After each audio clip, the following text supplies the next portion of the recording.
Tonight we begin with a logistical earthquake that is reshaping the political landscape of Central Europe, not through parliamentary debates, not through diplomatic negotiations, but through thousands of tons of steel refusing to move another meter on Hungary's most critical highways.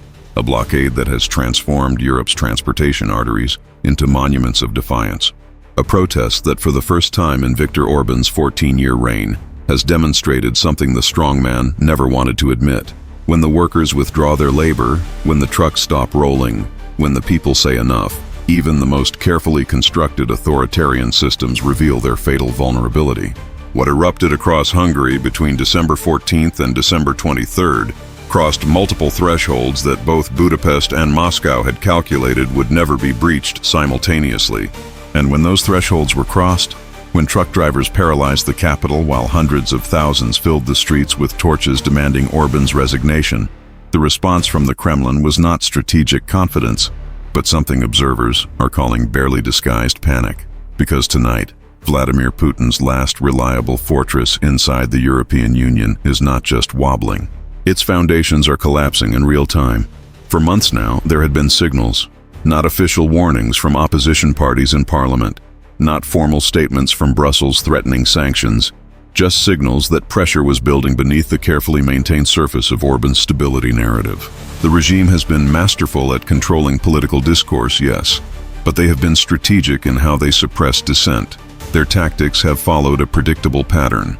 Label critics as foreign agents funded by George Soros, dominate media narratives through captured outlets, marginalize opposition voices through gerrymandering and electoral manipulation, project an image of unshakable control that discourages resistance before it begins. But what set off alarm bells in European capitals, in NATO strategic planning offices, and deep inside the Kremlin was that multiple pressure points began failing simultaneously. The usual propaganda narrative started losing effectiveness. The economic promises that sustained Orban's working-class base began crumbling under inflation and corruption.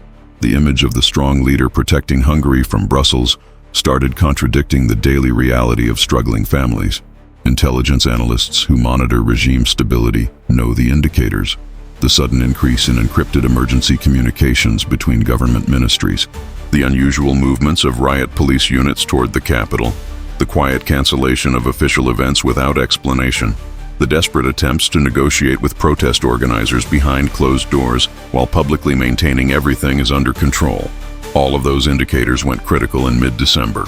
And whenever an authoritarian government simultaneously faces economic revolt and mass political uprising, the combination creates vulnerabilities that no amount of media control or police intimidation can overcome.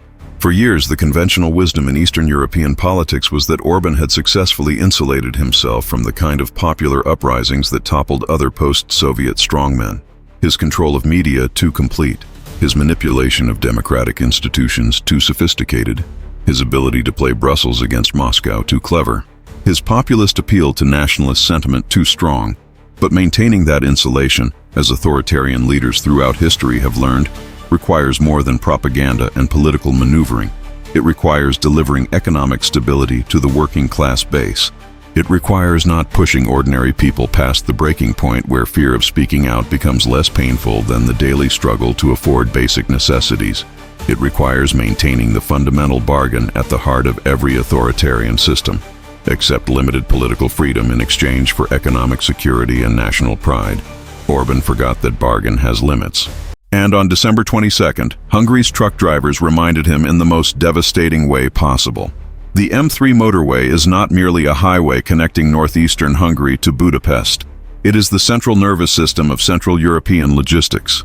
German automotive parts heading to Romanian assembly lines, Turkish textiles reaching Austrian markets, Ukrainian agricultural products flowing to Western European consumers, Balkan raw materials moving north to industrial centers. Every critical supply chain that keeps Central Europe functioning depends on goods flowing freely through this corridor. And on that cold Sunday morning, thousands of Hungarian truck drivers organized under a movement calling itself More Than Truckers made a calculated decision. They turned off their engines, and they refused to turn them back on until the government that claims to represent them actually listens. The aerial footage captures the scale more powerfully than any political speech ever could. Miles of trucks stretching beyond what cameras can frame. The M0 ring road encircling Budapest completely paralyzed. Every rest area filled beyond capacity with motionless steel giants. The northern entrance to Hungary's capital effectively sealed. And in those driver's seats, the men and women who have spent years building this country's logistics infrastructure on their backs, finally deploying the one-weapon authoritarian regimes, cannot simply arrest or intimidate away the withdrawal of their labor. The technical trigger was a toll increase, 50% overnight, then tactically reduced to 35% after initial backlash, as if that represented compromise rather than continued exploitation. But the toll increase was merely the spark that ignited years of accumulated frustration. The real explosion came when small independent truckers discovered that large logistics companies with connections to Orban's inner circle, including firms allegedly linked to his son-in-law, had received special exemptions negotiated in secret. The small haulers who form the backbone of Hungary's transportation sector got crushed while politically connected oligarchs got protected. And when those truckers realized they were deliberately excluded from negotiations, that the system was rigged to transfer wealth from workers to elites, they did what workers throughout history do when peaceful dialogue becomes impossible. They stopped working. This was not a traditional strike with union representatives negotiating improved conditions. This was economic warfare waged by people who finally understood that their willingness to keep goods moving was the only leverage they possessed, and they deployed that leverage with devastating precision. The timing maximized impact. Peak holiday season when retail inventories operate on razor-thin margins. Just-in-time manufacturing systems with no buffer for delays. Perishable goods racing against spoilage. International contracts with financial penalties for late delivery. Every hour the blockade continued multiplied the economic damage exponentially across multiple countries. But the strategic genius of this action, the element that terrifies every authoritarian leader watching these events unfold, is that it cannot be crushed through traditional state violence. Police can arrest 50 protesters. Security forces can intimidate 100 demonstrators. But you cannot arrest thousands of people whose only action is refusing to drive their own trucks. You cannot force someone to turn an ignition key. You cannot compel labor from people who choose to withdraw it. The state's monopoly on violence, the foundation of authoritarian control, becomes meaningless when workers deploy the ultimate non-violent weapon. And every autocrat in Europe is taking notes. Here is where the situation transforms from economically significant to politically explosive. These truck drivers are not the cosmopolitan urban elite that Orban has spent 14 years demonizing. They are not Brussels bureaucrats or Soros-funded activists or intellectual dissidents disconnected from ordinary Hungarian life. They are precisely the working-class base that Orban built his entire political brand claiming to protect. Blue-collar Hungarians. People who work brutal hours for modest wages. People who believed the populist promise that a strong leader would defend them from global elites. People who are now shouting in unified voice that the promise was a betrayal. When a populist strongman loses support from the very population he claims to champion. When workers turn against the regime that supposedly defends them from foreign threats, the entire ideological foundation disintegrates. Orban can no longer credibly position himself as the protector of ordinary Hungarians against Brussels and Washington. Because the threat these truck drivers face is not coming from the European Union or George Soros or liberal Democrats. It is coming directly from their own government, and everyone can see it. The trucker blockade paralyzed logistics, but it was only the opening move in a larger confrontation. On the night of December 14th, something unprecedented materialized in Budapest, something that made the highway protest look like a warning shot before the main assault. Hundreds of thousands of people poured into the streets, not a modest crowd that state media could minimize, not a few thousand dedicated activists, hundreds of thousands. A cross-section of Hungarian society that included families, students, workers, elderly citizens, young professionals. The demographic spectrum of an entire nation saying with one voice that 14 years of Orban's rule has been enough. Kossuth Square, the historic center of Hungarian democracy, became an ocean of torches and angry voices. The parliament building, the seat of Orban's power, surrounded by a human tide that refused to disperse despite cold December weather. Opposition leader Peter Magyar, a figure who emerged from within Orban's own system and knows its corruption intimately, stood before that massive crowd and declared that everything was over, and hundreds of thousands roared their agreement. Not polite applause, not restrained support, a roar that echoed through Budapest's streets and sent shockwaves reverberating all the way to the Kremlin. This was not a protest requesting incremental reforms. This was a reckoning demanding revolutionary change. The torches carried by those hundreds of thousands were not symbols of hope or celebration. They were symbols of burning down a corrupt system that has enriched oligarchs while ordinary families struggle to afford heating and food. The chants were not appeals for dialogue. They were demands for resignation, for accountability, for dismantling a regime that has operated Hungary like a family business for political insiders. The energy filling those squares was not optimism about gradual improvement. It was fury demanding immediate transformation. And just hours after those protests reached their intensity peak, Vladimir Putin did something that revealed exactly how seriously Moscow views this crisis. He delivered a speech that, beneath its typical rhetorical bluster, carried unmistakable tones of defensiveness and barely concealed anxiety. He blamed Western elites. He blamed historical mistakes by European leaders. He blamed economic policies and short-sighted decisions. He blamed everything and everyone except the obvious reality staring directly at him. His last reliable ally inside the European Union, his most valuable Trojan horse inside NATO, is collapsing, and there is absolutely nothing the Kremlin can do to prevent it.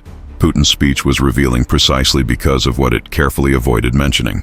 No direct reference to the Hungarian protests despite their scale.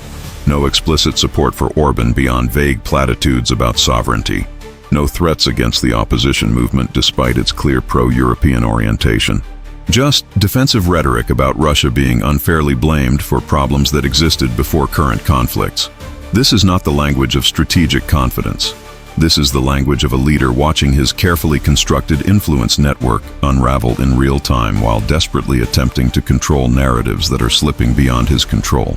For years, Viktor Orban served Vladimir Putin's strategic interests more effectively than entire intelligence operations, blocking European Union sanctions against Russia, vetoing military aid packages for Ukraine, spreading pro-Kremlin narratives inside Western institutions, providing a working model of illiberal democracy that Moscow could promote as proof that authoritarianism can flourish inside Europe, maintaining friendly relations with Beijing while remaining inside NATO. Orban was worth more to Putin's geopolitical strategy than armored divisions. He was political warfare operating behind enemy lines, a friendly government inside hostile territory. But tonight, that strategic asset is in complete free fall, and Putin understands with crystal clarity that if Orban falls, if Hungary's population successfully overthrows a regime that appeared unshakable just months ago, the implications extend far beyond Budapest. If ordinary Hungarians can rise up and demand change despite years of media manipulation, despite a captured judiciary, despite economic pressure and political intimidation, then what prevents similar movements from gaining traction elsewhere in Putin's sphere of influence? What stops Putin's own population from questioning whether their suffering serves necessary national interests? What stops other autocrats from facing identical reckonings when their populations finally exhaust their tolerance for corruption and economic stagnation? The Peter Magyar phenomenon is particularly dangerous to authoritarian regimes throughout the region because of where he originated. He is not an outsider funded by Western intelligence agencies, the standard propaganda line Orban deploys against critics. He is an insider who deliberately walked away, a former regime bureaucrat who observed from within exactly how the corruption operates, who possesses the documentation, who can speak with authority about rot at the system's core because he witnessed it firsthand. He cannot be easily dismissed as naive or foreign influenced. His credibility derives from intimate knowledge of the machinery he now seeks to dismantle, and that makes him exponentially more dangerous than any external opposition figure. Magyar's TISA movement filled a vacuum that traditional opposition parties never could. It offered not just criticism of current policies, but a concrete alternative vision, transparent governance accountable to citizens rather than oligarchs, European integration based on rule of law rather than corrupt bargaining, anti-corruption measures with teeth rather than performative gestures. These are not radical revolutionary ideas. They are basic democratic norms. But in Orban's Hungary, advocating for basic democratic accountability has become a revolutionary act, and hundreds of thousands are rallying to that revolution. The convergence of trucker blockades and mass street protests creates the perfect storm for Orban's regime. Economic disruption from the working class base, political uprising across demographic sectors, loss of legitimacy among traditional supporters, international isolation as Europe exhausts its patience with Hungarian obstruction, and most dangerous of all, a charismatic opposition leader who knows how to exploit every systemic weakness because he helped construct that system. Orban's responses have been predictable and utterly ineffective. Blame foreign interference without evidence. Control media coverage through captured outlets. Make tactical concessions that fool nobody. Deploy riot police to intimidate protesters. None of it addresses the fundamental problem that cannot be solved with typical authoritarian tools. The problem is exhaustion. People are exhausted from corruption, exhausted from lies, exhausted from watching oligarchs accumulate wealth while ordinary families slide backward economically, exhausted from a government that treats the nation like a business opportunity for political insiders rather than a democracy serving citizens. You cannot propaganda your way out of that kind of bone-deep exhaustion. You cannot intimidate people who have already concluded they have nothing left to lose by speaking out. You cannot buy off a movement that is not asking for money but demanding dignity and justice and honest governance. Orban built his political empire on twin foundations of nationalist populism and economic stability delivered to his base. The nationalism is being exposed as hollow rhetoric serving oligarchic interests rather than national welfare, and the economic stability is collapsing under accumulated weight of inflation, corruption, and catastrophically poor policy decisions. The geopolitical reverberations extend across multiple dimensions simultaneously. For NATO, an increasingly unstable member state creates security vulnerabilities that adversaries can exploit. For the European Union, Orban's weakening grip dramatically reduces his ability to obstruct collective decision-making on critical issues. For Ukraine, potential change in Hungarian government could eliminate a major obstacle to military aid and diplomatic support.